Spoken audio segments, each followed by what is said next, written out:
Let's be honest. Motivation is overrated, not misunderstood.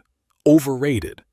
If motivation actually worked, motivational videos would permanently change lives. They don't.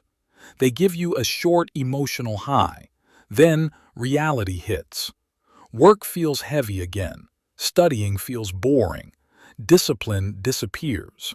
Not because you're lazy, but because motivation was never designed to last. The biggest lie about motivation. We were taught, wait until you feel motivated. Once you're inspired, everything becomes easy. That sounds nice. It's also wrong. Here's the brutal truth. Motivation doesn't create action. Action creates motivation. Waiting to feel motivated before starting is the fastest way to stay stuck. What motivation really is. Science, not quotes. Motivation is dopamine. Dopamine isn't the success chemical. It's the anticipation chemical. Your brain releases it when it expects a reward, not when you're doing hard work. That's why. Planning feels exciting. Starting new goals feels amazing. Consistency feels painful. Dopamine loves novelty. It hates repetition. So when work gets boring, motivation dies. Not because you're weak, but because your brain is functioning exactly as designed. Why waiting for motivation ruins progress? Most people live in this loop. I don't feel motivated. I don't act. I feel guilty. I wait again. Over time, your brain learns. Effort equals pain. Avoidance equals relief. So every time you try to focus, resistance increases.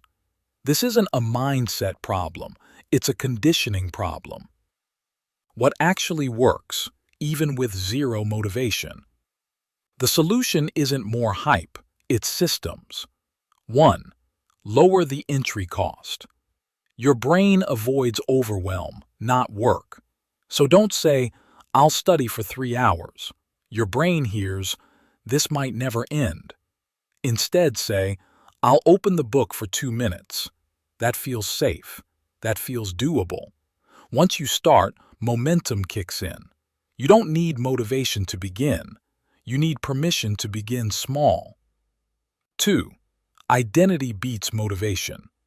Your brain protects identity more than goals. If you believe, I'm lazy, I never finish things, your brain will prove that true. Instead, collect identity evidence. Not, I'm motivated today, but I showed up. One small win is enough to start changing how you see yourself.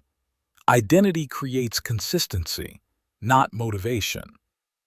3. Environment beats willpower. Willpower is limited. Environment is automatic. If your phone is on your desk, your focus is already compromised. Not because you're weak, but because your brain responds to cues. So stop fighting distractions. Remove them. Make focus the easiest option. 4. The resistance phase. Why people quit. Motivation always drops after you start. That discomfort? That's normal. Effort lowers dopamine temporarily. Your brain says, stop. Most people quit here.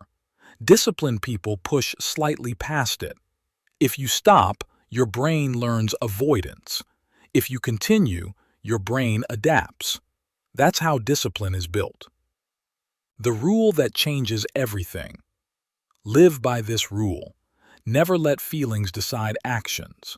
Feelings are weather. Systems are climate. Don't ask, do I feel like it? Ask, what does the system say? No motivation required. Motivation is a side effect. Here's the real formula. Clarity, small action, reward, identity. Motivation comes after this loop repeats. Productive people aren't special. They don't feel motivated. They just start, even when they don't feel like it. Stop chasing motivation. Start building structure. That's what actually works. If this hit home, comment, System Motivation. And I'll drop part 2, How to Build Discipline Without Burning Out. Stay sharp.